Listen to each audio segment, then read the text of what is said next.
Hey guys, kinggath here, and today I have a special video. So this is the announcement of the March City Plan Contest, but we're doing something a little bit different, and it's going to take a little bit more of an explanation, hence its own video. So it occurred to me recently that Conqueror offers a unique opportunity for us as a community in that we can kind of create each other challenge maps.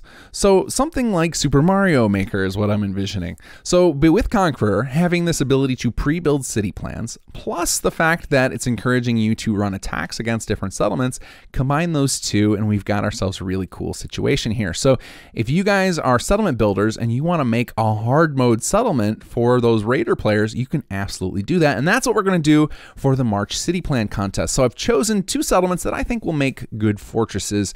At least they've got the bones of them. They're up on a hill. They've got either a building or the start of one. And those are Crew Manor and Coastal Cottage. So you're going to choose your favorite of those two, and you're going to build yourselves a settlement that's designed to be very, very difficult to take over by the raiders. So now we're going to have to set a couple of rules in this because obviously you guys, I'm sure, can think of some ways to make it impossible for raiders to ever take on a settlement, and we want to prevent that. So one of those rules is that you have to have at least an opening the size of one of the junk gates, and it can actually be the junk gates, but one of those big giant gates to make sure that the settlers or the raiders have a way to make it into your settlement.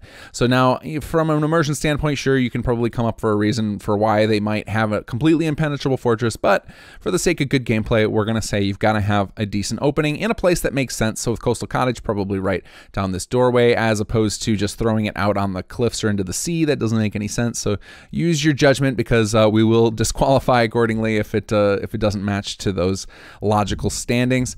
And then the next rule is you are limited to 10 turrets.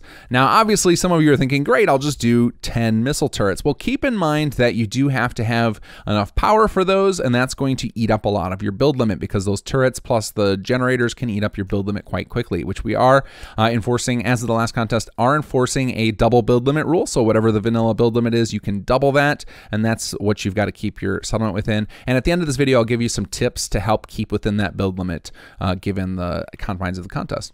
And then lastly, I've created a new tool that I think you guys will enjoy to help you design the perfect defenses. So you'll see in front of me there is a yellow block. Well, that is a new object that if you upgrade the City Planners Toolkit so that you get the latest version of the Project Blueprint mods, you'll find under Special Spawners, there's a new thing called the Guard Creator. And the Guard Creator, in a future patch of Conqueror, which will come out before the City Plan Contest is over for March, whenever you start a raid against a settlement that has these guard creators, it will create additional defenders for each of those, and those defenders will naturally use the nearest animation marker. So you'll be able to prepare your defenses in a way that make sense for your settlement. So you'll be able to ensure that there's people guarding at the spots that you want, and then you'll have some number of turrets to play with. But other than that, your goal is going to have to be to create, appropriate choke points and interesting ways to defend and funnel the raiders through to make it really hard for players to chew through your settlements and take them over.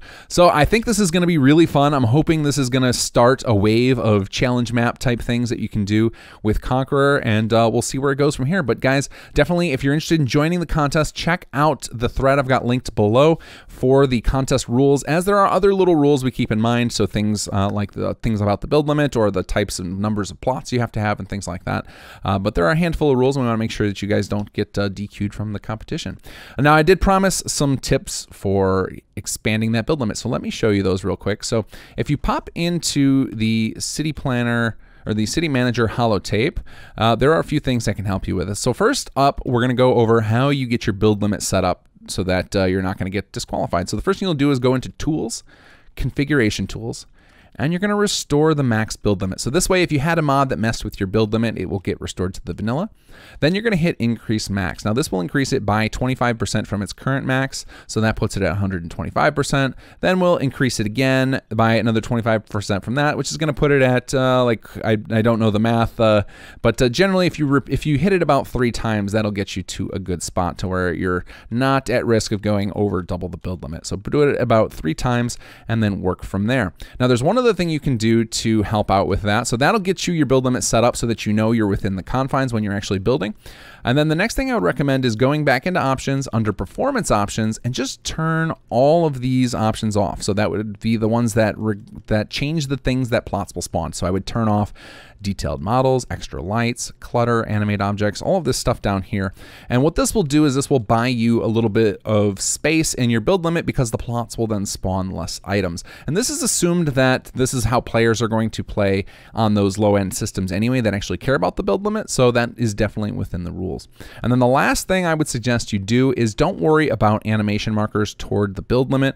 We're not going to count those against you because they will be invisible for those players. So unless you turn on that city object markers visible, these will never render. So those things don't count against you. So what I would do is get your whole settlement designed as underneath the build limit and then come back and add those types of things after the fact, and we won't count those against your build limit. So there's some ways you can expand to maximize the amount of stuff you can cram into these designs.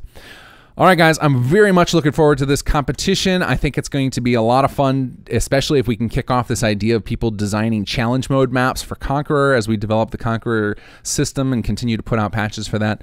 And yeah, we'll see where it goes. So guys, March, Coastal Cottage, or Crew Manor, build yourselves a fortress that will give the raiders hell. All right, guys, take care and enjoy the mods.